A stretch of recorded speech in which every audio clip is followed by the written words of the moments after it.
Alright guys, today I'm going to be showing you probably my all-time favorite rubber band trick. Essentially you just use these two household items. You can use these borrowed and it will work every single time. So it's completely impromptu. You go up to the spectator, you show them you are going to dip the first rubber band into the second, and just like that, obviously these are intertwined, but what you're able to do is give them a little bit of a rub and hopefully they will come apart just like that. So this is a trick guys, and if you want to do it, don't forget to stick around for the tutorial.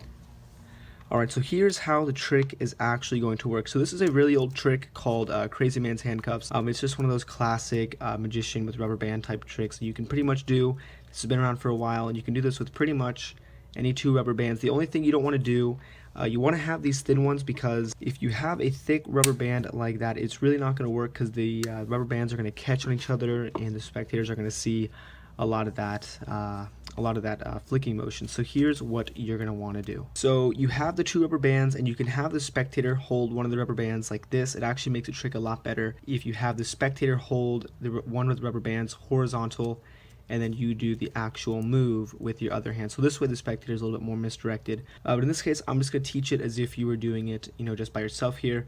And the first thing you want to do is hold the rubber band with your thumb and your index finger and just kind of intersect the rubber bands like that. It's kind of self-explanatory. And the rubber band that doesn't do anything, that's going to be horizontal, and the hand that does all the little move here, that is going to be your dominant hand. And here's what's going to have to happen. So you keep your middle finger. I'm going to go ahead and just break down the move real quick and then kind of get into the more specifics later on. But what essentially is happening is this rubber band that's on your thumb and your index, as you're coming down, so you have the rubber bands, you're showing the spectators that the rubber bands are interlocked. As you're coming down, what's going to happen is you're going to have your middle finger on top of your index.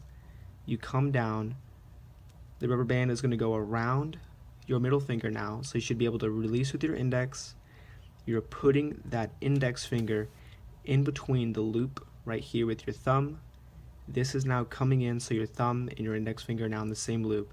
And all you have to do is, as you release forward, you're going to, or as you release the tension coming back up, you are letting go with that middle finger and sliding the rubber band back together. And that's where you can shake the cards, or actually shake the rubber band a little bit and peel away. And that is essentially the move, guys. Do it one more time. So you go up to the spectator, you show them.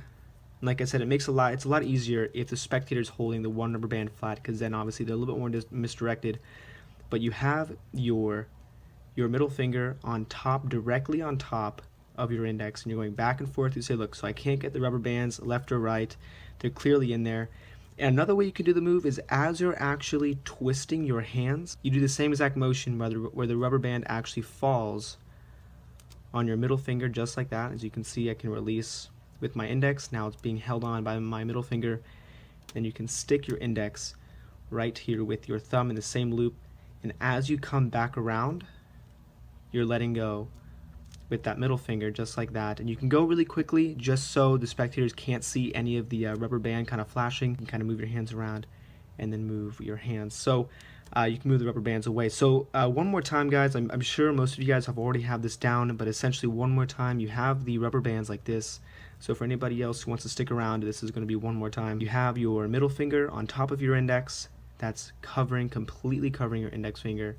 You say, all right, so look, I can't get these rubber bands apart like this, obviously, so you can show the spectators there's no way the rubber bands are coming out.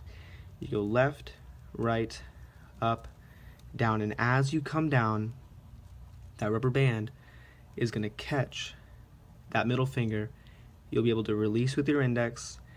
Your index comes in this loop with your thumb, and as the cards, or as the rubber bands come forward, you're releasing with that middle finger right here. So the rubber bands like this, you're coming back up, releasing with that middle finger, sliding forward, moving these around, and then you can show it to the spectators. So this is the rubber band trick. I hope you guys like it. It's a little bit different than card magic, but I hope you guys all are able to eventually practice this move and do this smoothly. And anyways, guys, best of luck, and as always, thanks for watching.